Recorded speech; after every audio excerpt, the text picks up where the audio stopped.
Olá, bem-vindo a mais uma entrevista, nesta série em que estamos debatendo, meta por meta, os desafios do Plano Nacional de Educação. Hoje, nossa entrevistada é Ana Helena Altenfelder, superintendente do SEMPEC, Centro de Estudos e Pesquisa em Educação, Cultura e Ação Comunitária. O tema é a meta 17, que trata da valorização do professor. Vamos primeiro escutar a meta. Valorizar os profissionais do magistério das redes públicas da educação básica, a fim de equiparar o rendimento médio dos demais profissionais com escolaridade equivalente até o final do 6º ano da vigência deste Plano Nacional de Educação. Ana, tudo bem? Olá, Antônio, tudo bem? Obrigado por ter aceito o nosso convite. Eu que agradeço o convite. Obrigado. Eu começo perguntando sobre a viabilidade dessa meta. Hoje a gente tem aí em torno de 60%, a remuneração do professor gira em torno de 60%, em média, dos demais profissionais de educação superior, com diploma de nível superior. Ou seja, temos ainda aí um longo caminho a percorrer e é uma meta para 2020, ou seja, o 6º ano de vigência do atual Plano Nacional de Educação. No ritmo atual de melhoria, ela é viável, na sua opinião? Quando a gente pensa nas metas e na viabilidade das metas, a gente tem que pensar no Plano Nacional de Educação como um todo.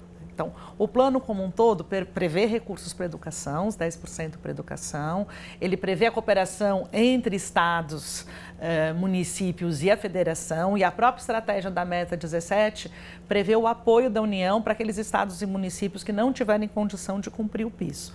Então, pensando numa política mais ampla, na execução de um plano como um todo, sim, eu acredito que é viável. Agora tem uma questão essencial que a gente vai ouvir da boca de uma professora. Olá, meu nome é Luzinete Soares, sou da área de educação, professora da rede estadual. Estou aqui para fazer uma pergunta simples. De onde sairão os recursos para estar equiparando os salários de todos os profissionais com nível superior? Pergunta simples que exige uma resposta complexa e muito importante. Né? E importante. Sim, sem dúvida, professora. Eu acho que é uma pergunta pertinente e cabe a nós, educadores e professores, acompanhar esse cumprimento da meta, né? Como eu disse antes, tem recursos previstos da União, tem toda a arrecadação dos estados e dos municípios. Então, é uma questão de gestão, de uso eficiente das verbas disponíveis, de uma vontade política, de priorizar realmente a educação. E qual é o nosso papel? Qual é o papel do educador, né? O papel do professor? O papel do professor é nos seus fóruns, é via sindicato, via as organizações da qual participa, exercer o controle social no sentido de garantir que as determinações, as estratégias das metas sejam cumpridas. Agora, essa meta tem um objetivo. O objetivo dela não é simplesmente aumentar o salário do professor. É aumentar o salário do professor, esperando que isso vai se refletir numa melhoria da qualidade da educação em sala de aula. Agora, isso não é automático, né? Como fazer, como garantir, o que se espera? Isso vai acontecer? São mudanças no curto prazo, no longo prazo? Então, acho que isso é muito bem apontado. Quando nós falamos em aumento do salário do professor, nós não estamos falando de um aumento de salário apenas no interesse da própria categoria. Isso é muito importante. E eu acho que o professor tem que ter também essa consciência. Do mesmo jeito que ele tem que exercer o controle social, ele tem que ter clareza que o seu salário, né, o aumento do salário, ele tem um sentido que é a melhoria da qualidade da educação, que é garantir o direito de todos e todas os meninos e meninas aprenderem no país. Esse direito que o aluno e a aluna têm de aprender, ele é maior do que tudo. E é isso que deve estar no foco e no fim. Então, assim, por que aumentar os salários dos professores? Porque os professores mais bem remunerados têm mais condição de exercer sua atividade e de realmente ajudar e possibilitar que todos possam aprender e se desenvolver. É esse o sentido. E por que isso? Porque ele tem mais condições, e quando a gente fala de salário, nós estamos falando, na verdade, de toda uma condição de trabalho, que passa pelo salário, que passa pela carga horária, que passa pela formação, pelo apoio. O professor, para exercer sua atividade, ele precisa de condições de trabalho.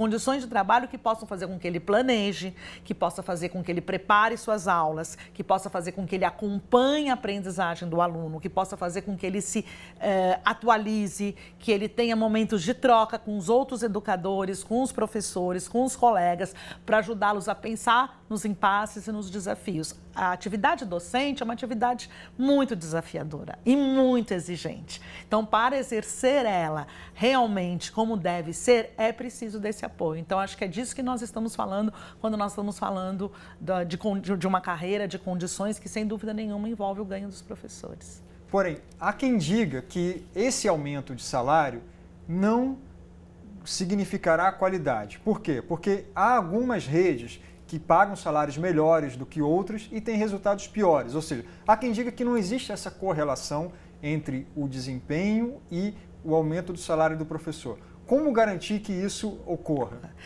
Eu acho que esse discurso, ele está atrelado a um discurso muito comum sobre educação, e na maioria das vezes, que não vem do setor de educação, mas de outros setores da sociedade, que isola fatores, né? Eu acho que um exemplo muito bom disso é a dicotomia incrível que existe entre gestão e mais recursos. Então, não precisa de gestão, precisa de mais recursos, não precisa de mais recursos, não precisa de gestão. Que, para mim, é uma dicotomia falsa e que não é um desserviço à discussão sobre educação. É preciso mais recursos e gestão. Do mesmo jeito que apenas o aumento do salário do professor, sem outras medidas, como eu citei, de condição de trabalho, de formação, de uma política de curricular, de orientações dos professores, realmente não garante. Então, o salário por si só, o aumento do salário por si só, ele não é uma condição que irá resolver todos os problemas da educação, mas ele é uma condição importante e essencial. Então, acho que nós não podemos jogar fora essa possibilidade por conta de que e que é fato que algumas redes têm um salário melhor, mas não têm resultados. É preciso ver o conjunto de fatores. E o aumento salarial é um dos fatores importantes nesse conjunto. Agora, pensando na questão da carreira, inclusive o Plano Nacional de Educação, outras metas e a própria estratégia dessa meta fala da necessidade de criação de planos de carreira. E a gente sabe que o magistério, a carreira no início, ela é menos, o diferencial do professor em relação às outras carreiras universitárias, ela é menor no início da carreira. Ao longo do tempo vai se perdendo, vai ficando cada vez mais defasado. Como resolver isso? Como equiparar, garantir que ao longo da carreira essa distância não aumente? Existe uma piada entre nós professores que carreira de professor é ficar velho, né? Então, acho que de fato existe isso no início da carreira. O salário não é tão diferente e ao longo do tempo isso vai se acentuando. Eu acho que é preciso pensar na carreira não só no aumento do salário, mas em novos desafios, né? O professor, depois de um tempo de sala de aula e de exercício da atividade docente, ele tem condições de assumir outras tarefas, por exemplo, na formação dos seus colegas. Isso já é alguma coisa que acontece dentro das escolas. Existem muitas pesquisas que mostram que a formação, que os colegas mais velhos têm um papel muito importante na formação dos colegas mais jovens. Então, institucionalizar isso, organizar isso, dar um desafio para o professor, por exemplo, porque ele pode e deve continuar a exercer a atividade docente. Ele não precisa sair da sala de aula. Ele pode continuar na sala de aula, mas ele pode, por exemplo, assumir tarefas na formação dos colegas. Ou então ele pode assumir desafios como trabalhar em escolas, em territórios mais vulneráveis, com alunos que têm algum tipo de dificuldade, que a experiência é importante. Hoje acontece exatamente o oposto. Quem é que dá aula nas escolas mais vulneráveis, que têm desafios imensos? São os professores mais jovens com menos ponto de carreira. Isso poderia ser invertido e atuar nessas escolas deveria significar um desafio profissional, porque exige uma maior qualificação, e isso pudesse trazer também uma progressão na carreira de diferentes formas. E associar essa remuneração ao desempenho do professor em sala de aula? A questão da meritocracia, do desempenho do professor em sala de aula, no caso da educação, eu acho que não pode ser pensada sem pensar na questão da equidade. Então, vamos pensar, os professores que atuam em contextos mais vulneráveis, mais difíceis, eles podem ter um rendimento menor do que seus colegas que atuam em contextos mais favoráveis. Então, a meritocracia ou apenas usar como medida, por exemplo, o IDEB, é um equívoco muito grande porque ele não ajuda realmente a alcançar o objetivo que é uma melhor educação de qualidade para todos. E depois eu sempre gosto de pensar assim, muito bem, remuneramos uma remuneração extra para os professores que são bem-sucedidos. E as crianças que são alunos dos professores que não alcançam isso? Não pode deixar de ter uma política, porque todos, senão a gente fere o direito de todos aprender. Agora, olhando também um pouco como se dá a remuneração do professor nos diferentes níveis de ensino, o que a gente vê hoje é que quanto mais básico o nível de ensino, menor a remuneração. Ou seja, o professor de creche recebe menos que da educação infantil, do ensino fundamental, do que do ensino médio. Isso não é equivocado? Muita gente que critica isso. Sem dúvida, sem dúvida. Isso é partir do pressuposto que é mais fácil educar crianças, por exemplo, de educação infantil ou de creche do que de ensino médio.